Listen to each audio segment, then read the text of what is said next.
Dans la vie, on appose souvent des étiquettes. On le fait pour les autres personnes, mais pour soi-même également. C'est toujours dangereux de se catégoriser parce que ça fait en sorte qu'on laisse très peu de place à l'amélioration puis au changement. Depuis toutes les années que j'ai pratiqué en tant que coach, il y a quelque chose que je peux confirmer, c'est que les gens ont réellement le pouvoir de changer.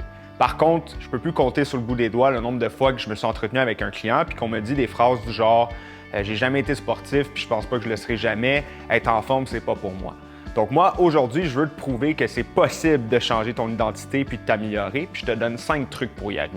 Premier truc pour changer puis pouvoir s'améliorer, c'est de vouloir changer. Donc souvent, on veut les résultats qui viennent avec le fait de changer, mais on ne veut pas nécessairement passer par les étapes qui vont nous y amener.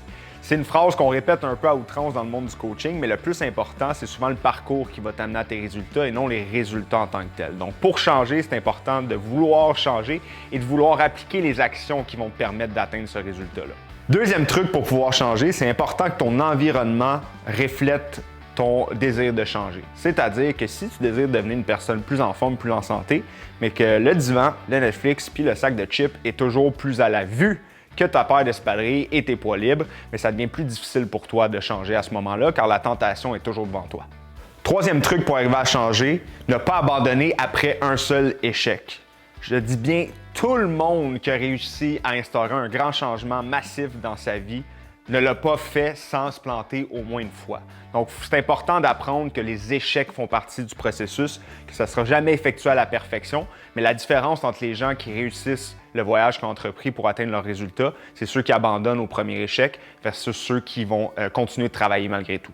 Quatrième truc pour arriver à changer, c'est d'utiliser la douleur associée au fait de ne pas changer. Donc, la douleur associée au fait de ne pas changer, ça peut être différent pour n'importe qui finalement. Ça peut être d'avoir peur de ne pas voir ses petits-enfants grandir. Ça peut être de sentir qu'on est toujours essoufflé quand on monte les marches, avoir peur de ne pas rentrer dans sa paire de jeans qu'on s'est acheté l'année passée.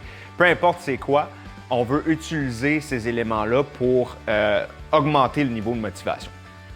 Cinquième et dernier truc pour arriver à changer son identité, c'est de régulièrement donner un vote pour sa nouvelle identité. Donc, ce que je veux dire par là, on ne se transforme pas d'une personne inactive à quelqu'un qui est un amoureux du sport du jour au lendemain. C'est à coup de petites actions quotidiennes qu'on réussit tranquillement à changer son identité puis à changer sa perception de nous-mêmes. Donc, à chaque fois que tu choisis d'aller au gym plutôt que de regarder une série télé, à chaque fois que tu choisis de manger une salade plutôt qu'un sac de chips, c'est un vote que tu donnes en confiance de ta nouvelle identité.